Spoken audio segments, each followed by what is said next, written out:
Hey, are you ready to turn your podcast into an authority engine and not just more content? Well, welcome to Influential Voices of Authority. This is the podcast for coaches, consultants, and experts who are ready to stop being the best kept secret in their niche and move to become the recognized, sought after authority. I'm your host, Erik K. Johnson, podcast talent coach and media veteran. In each episode of Influential Voices of Authority, I sit down with industry leaders and visibility experts to uncover how they use their voice, their message, and their platform to build trust, grow their audience, and attract premium clients. If you're ready to turn your voice into your greatest asset, you're in the right place. Welcome to Influential Voices of Authority. Have you ever noticed that the smartest people are usually the quietest people? They're the ones with the most experience and the most wisdom and the most valuable insights. But they're usually the people hiding in the shadows. Meanwhile, the people with half the expertise are standing on stage, or they're hosting the webinar, or they're launching the podcast, or writing the book, and they're getting all the opportunities.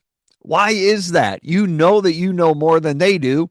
Why are they the ones getting all the opportunity? Well, it's because authority isn't about what you know. It's about what you're willing to say and who you're willing to be while you say it. Let me say that again. Your authority isn't about what you know. It's about what you're willing to say and who you're willing to be while you say it. And that's where most experts get stuck. They think they have a marketing problem. They think they need a bigger audience. They think they need better content. They think they need more content. But what they really have is an identity problem. Deep down inside, they're still questioning whether they deserve to be seen, whether they're qualified enough, whether they're ready, whether anybody will actually listen to them, whether anyone actually cares what they have to say. You've probably heard that little voice in your head, haven't you? Who am I to be on stage? Who am I to be saying this? Doesn't everybody know this? So they wait, and they wait, and they wait some more. And they wait until they have one more certification, or one more client, or one more year of experience, or one more reason to finally feel ready. But authority doesn't come from feeling ready. Authority comes from deciding that you're ready. Authority comes from deciding that your experience has value right now, today. You know, inside Ultimate Mic Mastery, my course that I teach, one of the things that we teach and that we strive for is your microphone amplifies who you already are. The microphone doesn't make you the authority. It amplifies who you already are, that authority that you're stepping into. If you're confident, the microphone amplifies that confidence. But on the other side, if you're uncertain, that microphone will amplify that uncertainty. If you're hiding, it amplifies hiding. That's why becoming an authority starts long before you ever hit record. It starts with believing that your voice matters. It starts by believing in who you are, because it's not about what you say, it's about who you're being while you say it. Because here's the truth. Someone today needs what you've already learned. Someone today is struggling with a problem that you've already solved. Someone today is waiting for a lesson that only you can teach in a way that only you can teach it. And if you stay silent because you're waiting to feel ready, they never hear it. You're depriving your listeners and your ideal clients from that gift. And that's why I invited Dr. Leslie Davis on the show today. What I love about Dr. Leslie's approach is that she understands that authority isn't just external, but it's also internal. It's about your belief. It's the way you show up in the world. It's a reflection of what you believe about yourself. It's that internal authority. So, as we go through this interview today, listen closely as she talks about finding your authentic voice and overcoming that self doubt and learning to trust that your story is worth telling. Because the experts who change lives aren't always the smartest people in the room, they're the people willing to speak. They're the people willing to say what needs to be said. They're the people willing to step into their authority and own it. It's not what you say, it's who you're being while you say it. So enjoy my conversation with Dr. Leslie Davis. Leslie, so great to see you. Thanks for being here today. It's so awesome to be here. Thank you for having me. Absolutely. My pleasure. Tell me a little bit about your podcast. How do you use it to grow your authority in your niche? My co- my podcast is Authentic Voice Leadership, and I use it to really dig into the nitty-gritty of your voice metaphorically and literally. So, I focus a lot on the mechanics of the voice and the internal heart set and mindsets also of your voice, because what is aligned from the inside comes out through your external expression. So we just dig into those things through communication, connection, and success mindsets. How did you discover your passion for that? Oh, goodness. So that's a long story, but throughout my life, throughout my life, I've always been interested in leadership roles. I've always been a singer. And as I developed who I was both professionally and personally, it all started to converge. So I finished my doctorate in educational leadership. I worked for the public school system for a while, and I helped navigate the business education department and the career technical side of things as an instructional coach later in my educational career. And as a singer and a worship leader, I started getting more interested in the vocal coaching side of things and kind of transitioned out of public school and into the private worship space and started focusing full time in the worship music industry. And as we went through that, I got certified to vocally coach. But then as life happens, I started just having so many passions, and I was like, where do I focus? And I saw the connection between the inner healing and deliverance ministry that I am a part of, between my teaching background and the leadership background in that, and then my love of the voice. And it all came together in a single moment when the Lord released that in me. And it is from a spiritual perspective. I feel called to release the sound in others and draw out what God has put in them, to be a part of the voice of many waters that is the one to the person in front of them. Wow, what a great story. When you launched the podcast, that very first episode, that very first day when you hit publish, tell me what was going through your mind and what kind of emotions you were experiencing. Well, Authentic Voice Leadership Podcast is still in the throes of being very, very new. So I'm still kind of in the middle of all of that and the planning process and the launching process and all of the things. I had a podcast before, and it was called Point of Decision: Moms Making an Impact for the Kingdom of God. And I did that podcast back then, about 5 years ago, to make an impact in my own life. Actually, I started with me. I started researching all the things. I was a twice new mom, so I had older children, but we started over, and I just felt a little bit lost, and I wanted to dig into the things that would help me grow. And as a natural teacher, I wanted to share what I found with the world. And so I co-hosted with my best friend, and we had a blast just getting out all of the things that we were going through and connecting with other people and interviewing people. So as far as going through my mind right now for Authentic Voice Leadership, I'm just ready to hit that go. So like I already have a couple of podcast episodes published, but I have about 20 ready in the queue to go. And so it's just like I'm kind of that type A, was like, let's do it now, but it's not ready to do it all now. And so, or do it yesterday, I guess I could say.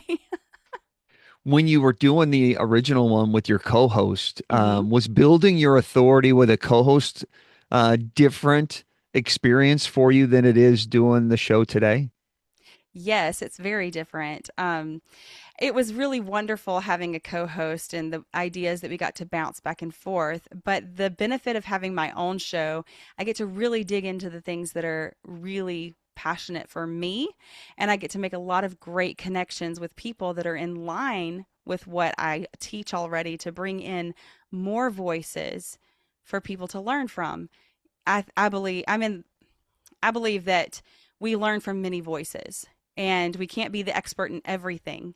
But if we provide a platform for us to learn from each other, we can all grow deeper. And so that's kind of the biggest difference, I think. The mindset when you go to create a podcast is so powerful. And I think when you have a co-host, it's almost like a safety net. Like, Hmm.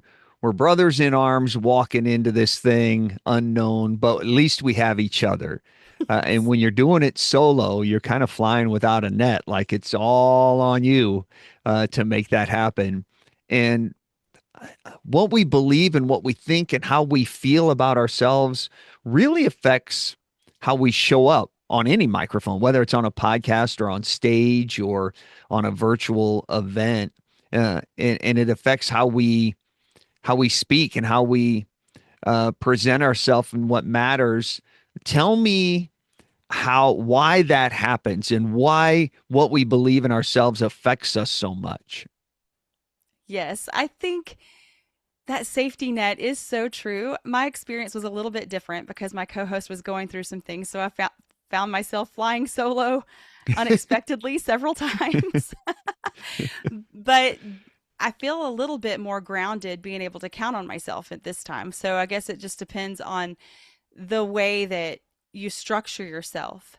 And I think that it's really important to know that you do have a voice that is worth hearing. And everybody struggles a little bit with, quote unquote, imposter syndrome, or do I Yeah. have what it takes?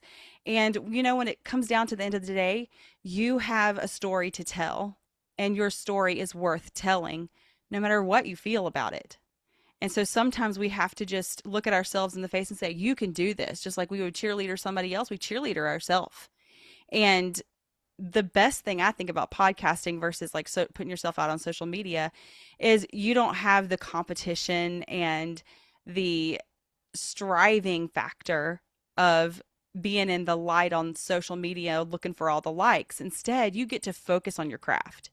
You get to really focus on what you have to say and how you want to say it and the way that you want to bring it to the world. And you have an audience that wants to hear what you have to say. So if what we believe and think really affects how we show up, but Hmm. we all have that imposter syndrome. I Hmm. mean, even I talk to seasoned broadcasters and podcasters all the time that get nervous going out in front of an audience or getting on a mic, even though they've done it for years. Hmm. How do we overcome that so we show up as our best possible self to build that authority? Yes. So there's several factors involved, and it all starts with preparation. So if you can just show up if you feel confident to do that. But most of the time, we really need to prepare our hearts and our minds and ourselves and what we're going to say. Really, it comes down to 5 points. And the first point is that we need to align our priorities and clarify our priorities, knowing our core values. What do we actually believe in, and how do we want to present ourselves to the world? Two is align our identity to our authority. And so what that means is doing the work, taking the time to get healing in places that we need healing. We all have trauma. We all have things that we've been through that affect how we believe about what we believe about ourselves. So to do the work, align what we believe about ourselves with what is true. And then three, it is to actually do some skill building. Practice writing your story, practice telling people what it is that you believe and what you feel, and do some vocal exercises. Strengthen and your agility in your voice, strengthen the foundation of your voice. It's not just for singers, it's for all of us because we need to speak from all registers of our voice so that we can really truly make that connection. And that includes active listening and communication skills. I really Artic- learned that when I first started in radio is that we can speak very similar to the way we sing. mm-hmm. And you just because you talk in that high register all the time doesn't mean you can't learn to drop your voice into your chest voice and have a bigger presence. So that's fantastic. What was number four? Number four is to that brings your presence. So body language, eye contact, actual physical communication. And then point five is to step up and step out. You got to start practicing it. You got to do it. Sometimes you just have to lace up your bootstraps and get up on the stage, right? So the more we do something, the more comfortable we become. And the last thing that's not part of the 5 points, but I think is really important in making that connection with your audience is speaking to that one person. And I know a lot of times we had this conversation in our Authentic Authority Lab not too long ago. They asked, well, how do you reach the whole crowd? I was like, you're not really there to reach everyone. You're there to reach the one who's supposed to hear you today. So if you speak to that one, then you will hit every ear that needs to hear you. And you won't be nervous about all of them. You can't picture them in their underwear. That doesn't work. Speaking to one person is so powerful. And I tell people, doesn't matter how many people are in your podcast audience, you're only speaking to one person. You might have 1,000 individual conversations, but everybody's listening and creating those visions in the theater of the mind in a way that makes it perfect for themselves. And so when you're having a conversation with your listener through your podcast, they're listening in their earbuds while they're exercising or out on a bike ride, and it's just you and them. They're not a member of an audience, they're a single individual. You might just have multiple conversations. And I find when I get on stage, if I talk to one person, I don't see that there are thousands in the crowd. I just see that one person. That's such a strong tactic. I love that idea. When people go to implement these 5 steps to become that authority in their space, where do they usually trip up? What's the biggest challenge that they face? I think that's a very individual question because it can be in any one of those 5 steps. So, first, you need to kind of just evaluate where you're at. I think a lot of times it really does start with step one. People completely miss clarifying their goals and their core values and really taking the time to understand where it is they want to go. We we have goals, but are our goals aligned with who we are and what we really want from our podcast and from our life? And so that is affected by so many things. And to understand your core values and how that aligns with your decisions and even the things that you control and you can't control, understanding those life skills right there in that spot is super foundational. And it can give you the roadmap to get through and navigate the other pieces. Tell me about somebody who's come through your program and gone through these 5 steps and really come out the other side transformed into a whole new individual in their head. That confidence just radiated. Sure. So there's a woman that I worked with in the very beginning when we started. She's a very introverted person. So I'm not introverted. So sometimes an introvert versus an extrovert, the introvert will think, "Oh, well, I just can't be that." But it's not really about that. It's about standing firm in who you are and who you're created to be, which radiates a natural authority coming from that groundedness. It's not about being extroverted, right? It's about making that connection so that you can build trust. And trust is what establishes authority. And so when she started, she was kind of more in the field of, I know my craft, I know what I'm doing, but I don't know how to connect with people. And so through our work together, I think we worked together for just shy of a year. And on the other side of it, she was like, she had gone through some deep healing at the same time because I also do inner healing and deliverance ministry. And so some people will choose to walk with me through those types of things too, so they can go a little deeper in step two, align your identity with your authority. And so now she reaches out a lot. She talks to more people. She puts herself out there. She's starting to teach. She's actually on the inner healing and deliverance team now, whereas before she was just a recipient. So to see her come up and start to practice and become a facilitator herself has been a wonderful thing to see. That's amazing. I love hearing stories about people who come into something and you just get them to believe it's possible for them, and they walk through it uh, and just make a huge transformation when they come out the other side. Through your 6 or your 5 steps there that help people step into their voice and become that authority, what would you say your secret to building authority is? My secret My secret is Jesus, because as we really learn who we are in our identity and not connect it to all of the things that we're attached to in this life, then we can really get anchored and focus on what's important. Those connections, love, joy, and really wanting what you want out of knowing what you want out of life and going for it. And I think that's pretty much the secret sauce in getting grounded and confident, is to get to know yourself, become friends with yourself, friends with your voice, and stop putting yourself down. You wouldn't do that to your friend. You wouldn't do that to your children. And so look to the one who fills you up with the truth versus looking to the world that will tell you whatever you either want to hear or all the things that aren't true and you don't want to hear. Yeah, so many voices out there just trying to tear you down. It gets a little challenging. Being an extrovert, it getting on a podcast, like, that's just natural for you, I would think. What when it comes to building your authority, what's been your biggest challenge along this journey? I think, just like we talked about already, is just being confident that what I have to say matters.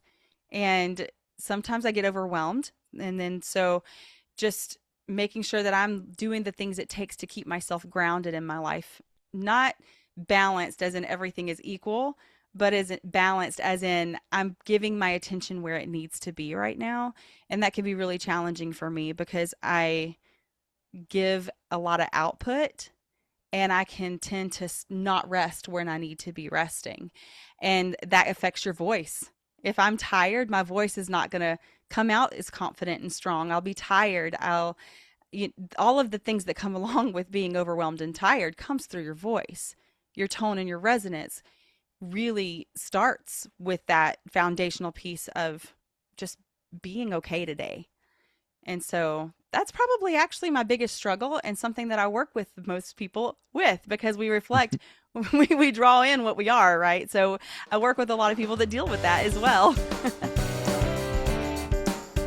Let me pause for a moment and jump in here, because this is where so many podcasters get stuck. They spend all their time trying to improve their content, trying to create more content.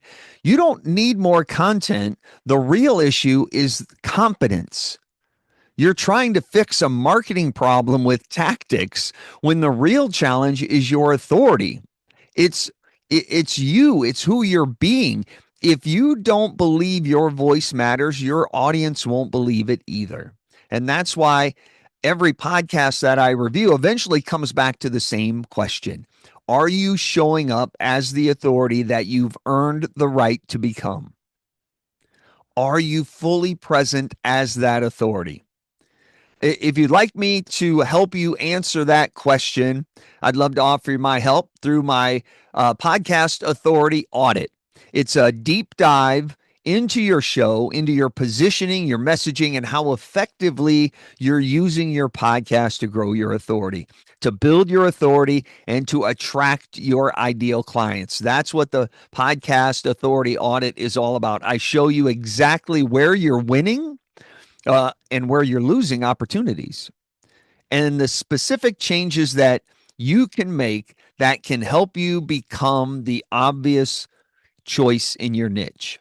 That's what the podcast authority audit is all about. You can learn all about it over at podcasttalentcoach.com/audit. Get all the details right there. Now let's get back to my conversation with Dr. Leslie Davis. Tell me a time when your podcast opened a door or presented a new opportunity for you. Oh, that's great. Podcasting has probably opened more doors in the business realm than any other venture I have done. And I have a book as well that I'm launching, but I think that the podcast is even a greater opportunity because we're sharing expertise, we're talking together, it's collaboration versus it just being something I'm putting out into the world. Instead, it becomes something we're putting out into the world. And I was blessed to speak at a summit 2 weeks ago, and that's probably one of the biggest doors that I've ever walked through. I got to talk to 3,000 people about radiating their authority without being a jerk, and it's just the people go, oh, without being a jerk. Yes, I don't want arrogance. I don't want to be prideful, but I do want to radiate authority. What does that look like? And so being able to talk with so many individuals from that summit, I was able to have a Q&A where I got to just really go deep with a few people. And I've had several conversations with individuals where their lives were affected. And it's just been, I sent them an email the other day and I said, I've cried more than once this week because of you. And then I was like, but it's because I've been just humbled and brought to my knees with the things that people need. And it's just goes to show you that when you put out there what you've been through, someone will connect with it.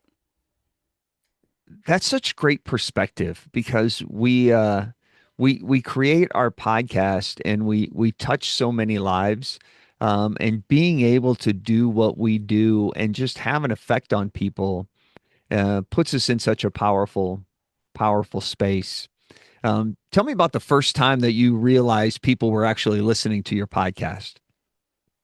I was actually shocked when I found out people were listening to my podcast because, I sit in my studio and I have my notes and I look at myself. You talk to people you can't see and hope you entertain them. Exactly.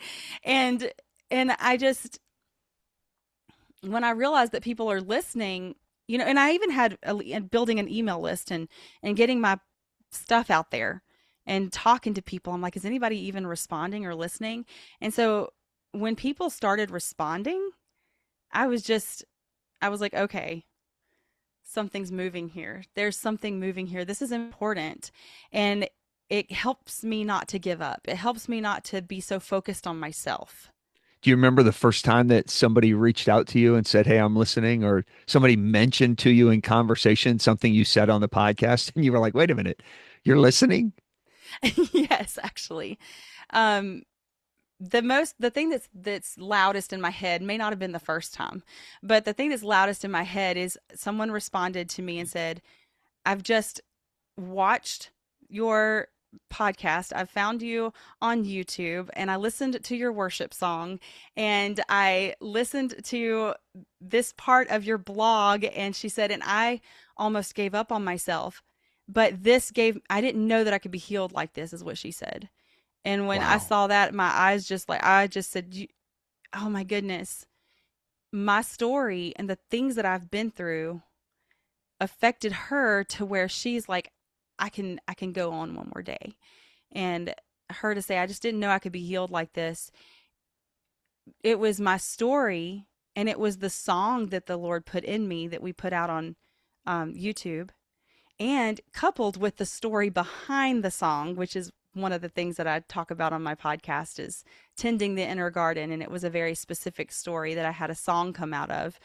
And it's just been that particular story has been something that I needed to hear, and also something that I don't know, a couple hundred people at this point has told me they needed to hear. That's amazing. That's true authority. Like when you can touch people's lives like that. You mentioned ego a little bit ago, and so many people interpret ego as being something bad, something like to use your term a little bit ago, to being a jerk, right? They think having an ego and egotistical is being a jerk, but having a healthy ego and being confident in yourself is important. And I think there's a difference between having healthy ego and being egotistical, Hmm. two totally different things.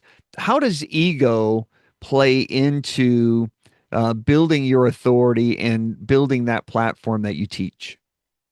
Yes. So false humility is just as much pride as arrogance is. And so when we are putting ourselves down just for the sake of not being prideful or confident, then we're not helping anyone. We're definitely not helping ourselves. And if we're not helping ourselves, we're not helping others because we're too caught up. And that is could dangerously be more pride than actually a little ego can. Because then we're for the sake of humility, we're sitting down and shutting up and we're not telling our voice and we're shrinking back and we're not releasing what is birthed in us. But when we can actually step up and say, hey, you know what? My voice matters because I have something to say. I went through something. And when I went through that something, I learned something. And I see you're going through something too. I've been there, friend. Let me show you what I did to get out of it. And you may be the one voice that they can hear to pull them out of the pit. Because even scripturally, it says one lies down alone and will die, basically. But if we lie down together, we stay warm. A friend can pull us up. So if we're so self-absorbed that we're worried all the time about if we're having an ego, then we're self-absorbed and we're not thinking about the other person. When we create our podcast, and I love Dave Ramsey's quote. He always talks about leading with the heart of a teacher. Yes. When you find people that are going to help you, and they're approaching it with the heart of a teacher, and they're looking to help you first, not how can I benefit first. I think that's where ego kind of steps aside to, as you were kind of describing it there. When people are just getting started, they want to figure out how to develop their voice that really builds that authority, that Mhm. influence, that trust. You have a great resource that can help them take that first step. Tell us a little bit about that. I do. I have a resource that's called the 3-Step Guide to Developing a Voice That Builds Trust and Radiates Authority. And it's basically 3 steps that touch on my 5 points, but it takes it a little bit more into the framework of our voice, both internally and externally. So if we see our voice as a house, our chest is like the basement, right? It's where the grounding comes from. Our emotions are attached to all resonances of our voice.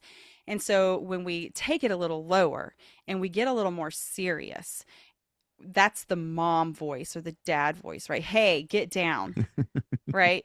And so that's the resonance of, I would say, the basement. Then we have upstairs and in the attic, if you could call it. Upstairs that's our thoughts, that's our beliefs. um, it's also our head voice. And it's like, wee, we're on a swing. Woo, this is exciting. Ah, and we get this story and the excitement, and we can get up in there and really make connection in that way too, because people connect with the tone of the head voice. So the first one is actually understanding the framework of the house of the physical voice, chest voice, head voice, and then what we call the pharyngeal voice, which is the nasal cavity where both of them meet together so that they can come out of the mouth. And you use that resonance of your voice as well. And that resonance of your voice can mix and mold into the way that you want to convey your voice to speak. Then you have the underneath layer, which is the emotions, the heart set, the head set, and then the expression. Whenever your physical voice and your internal voice meet in alignment, what you have to say comes out of your mouth effectively. If we're wavering on the inside, even if we're strong on the outside, something's not quite right, and that's not quite alignment. That affects our leadership skills. So not only do I coach in vocal awareness and strength and agility and stuff like that, is for the purpose of leading effectively. So vocal leadership is the ability to lead others well. And so that third step is really the dance of leadership, understanding that leadership isn't running ahead of people and saying, hey, come over to me. It's more about understanding your partner so well that you can help them shine. If you think of ballroom dancing, the leader of the ballroom dance has that girl twirling around the room so confidently. She knows which way to go by the flick of her wrist. if you ever watched ballroom dancing. But if the leader didn't know where they stood and they didn't understand their partner, then the dance would not be beautiful. The dance, you would step on each other's feet. You might not know which way to go. So it's really important in the dance of leadership to have active listening, communication skills, and all those things that make leaders great. But it starts with your voice. It starts on the inside and it radiates outward. That's great. The 3-step guide, you can get your hands on that. I'll put the link at podcasttalentcoach.com/Leslie. Podcasttalentcoach.com/Leslie. If you want the direct link, it's gift.mindshifttll.com/guide. Yes. And you can also find it in the show notes. So that makes that super easy. Your journey's been incredible, from working in the schools to getting your doctorate to helping people in the church. It's been amazing. If there was one part of your journey that you would change, what would that be? I wouldn't be so quick to give up in some areas. We have things that we move forward and we can get a little bit uncertain in certain times, and it can cause us to not operate in wisdom. And so there's a few times I think that I gave up a little too soon, and a little tenacity would have been good in that area. So I would have loved to have kept my other podcast going, so it would be a rebrand, not a start over. Yep. And so I think that there's ways to do things to keep it balanced without getting burnout and having to lay it all down. So sometimes we're required to lay things down, and being sensitive to that is good too. But I think that's the one thing I would probably pay more attention to, is just to make sure that maybe even more so, making sure I'm paying attention to what my actual needs are. That is such great advice. I appreciate you being here, sharing your story with us today and sharing your 3-step guide. We'll make sure people get over to grab that. And just thanks for sharing your journey with us. I really appreciate you having me here, and I am blessed by the opportunity to be able to share my story. Thank you so much, Erik. What a great conversation with Dr. Leslie Davis today. I can't thank her enough for getting on the show with me. You can grab her free gift. It's the 3-step guide to developing a voice that builds trust and radiates authority. You can get that 3-step guide over at podcasttalentcoach.com/Leslie. And that's LESLIE. Big thanks to Dr. Leslie Davis for joining us today. You've published your episodes. You've stayed consistent. Your content is good, but you're not being seen as the authority in your niche. Your podcast isn't generating and creating the level of influence or opportunity you expected. People are listening, but they're not taking action. And you sound professional, but not unforgettable. And the truth of the matter is, confidence alone doesn't create authority. It's intentional leadership that does. So if you're ready to turn your podcast into an authority engine and not just more content, if you'd like to move from being the best kept secret to being that recognized, sought after authority, let me audit your podcast and find the gaps. You can get all the details at podcasttalentcoach.com/coaching. Click the button right there. You can apply to have a chat with me, get that scheduled. We will uncover your authority positioning problem. We'll develop a plan to help you succeed, and then we'll see how I can help and support you to achieve your podcast goals. It's all inside the Podcast Authority Audit. Get all the details at podcasttalentcoach.com/coaching. Next week, we are going to talk with social media marketing expert Louise McDonald. She will give you 2 places you're making the biggest mistakes right now when it comes to your social media marketing. She's also going to show you how to leverage your social media presence to grow your impact and authority. That's all next week on Influential Voices of Authority. Until then, step into your authority, and we'll see you then.